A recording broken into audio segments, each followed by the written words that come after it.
In Luke 5:29, Levi makes a great feast. Levi, or again, Matthew, right? Levi also means Matthew prepares a great feast.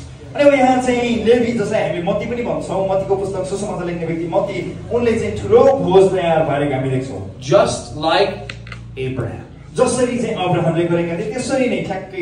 Who are the children of Abraham? Oh, how do you know who my children are?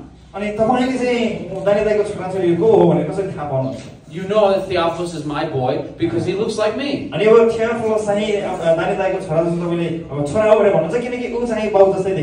They do the Theophilus, they do the works that I do.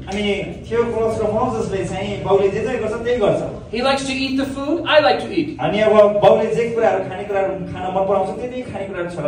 He speaks English as I speak English. How do we know that Sajan's boy is Nathan? Because he's cute like Sajan.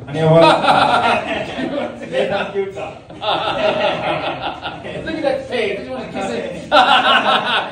Because Nathan speaks Nepali like his daddy speaks Nepali.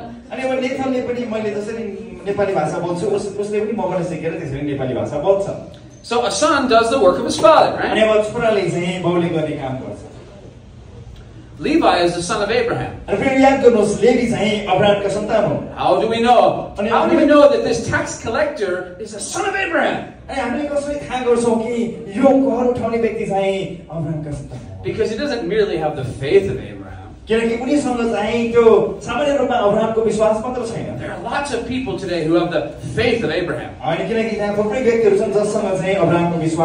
But they don't do the work that Abraham did. See, faith without works is dead.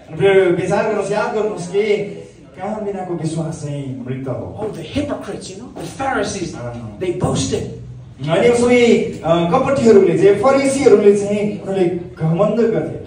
We have Abraham as our father.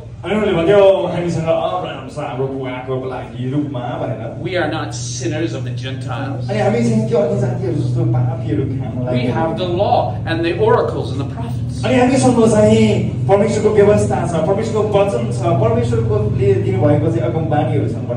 What did John the Baptist thunder to those hypocrites?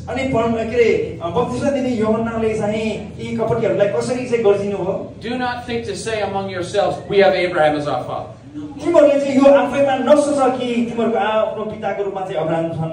For I tell you that God is able from these stones to raise up children to Abraham.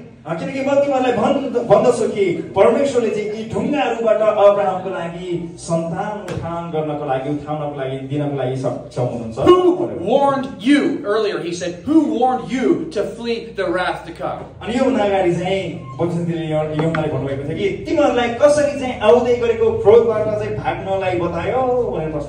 Even now the axe is laid to the root of the tree.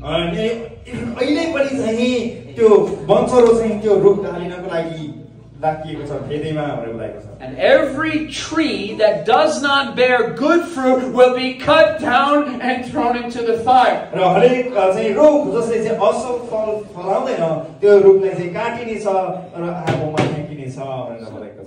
Sit up. So God is not concerned with our roots, He's concerned with our fruits. The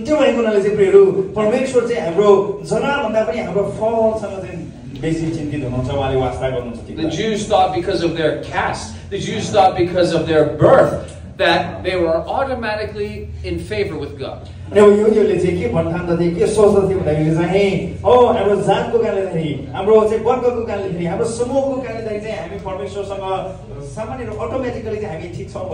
But God is not a racist. He's not casteist.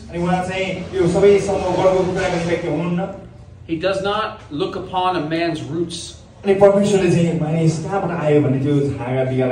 He looks upon our fruits. Our fruits.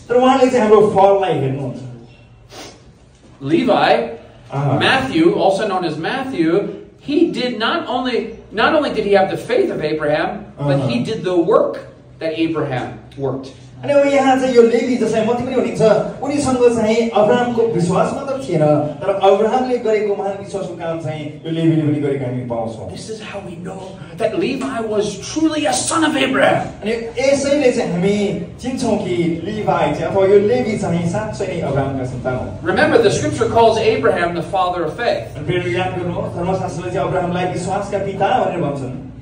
Only those who are children of Abraham are children of God. फेरि याद गर्नुहोस् जो व्यक्ति साँच्चै नै वास्तवमै अब्राहमका सन्तान हुन् तिनीहरू मात्र परमेश्वरको सन्तान हुन्. But this is not a biological or genetic thing. अनि यो भनेको चाहिँ जेनेटिक्सको अथवा चाहिँ यो भौतिक कुराहरूको चिज शारीरिक कुराहरूको चिज होइन यो. Those who have the faith and imitate the work of Abraham are the true children of Abraham. अनि ती व्यक्तिहरू जससँग चाहिँ अब्राहमको विश्वास र अब्राहमको कामको चाहिँ नक्कल गर्छ अनुसरण गर्छ ती व्यक्तिहरू चाहिँ अब्राहमका सन्तान हुन्. So, like Abraham, Levi makes a great feast. अनि अब यहाँ चाहिँ अब्राहमले जसै गरेर चाहिँ लेवीले पनि चाहिँ ठुलो भोज तयार गर्नुभएको हामी देख्छौँ. To honor the Lord. प्रभुको चाहिँ आदर गर्नको लागि.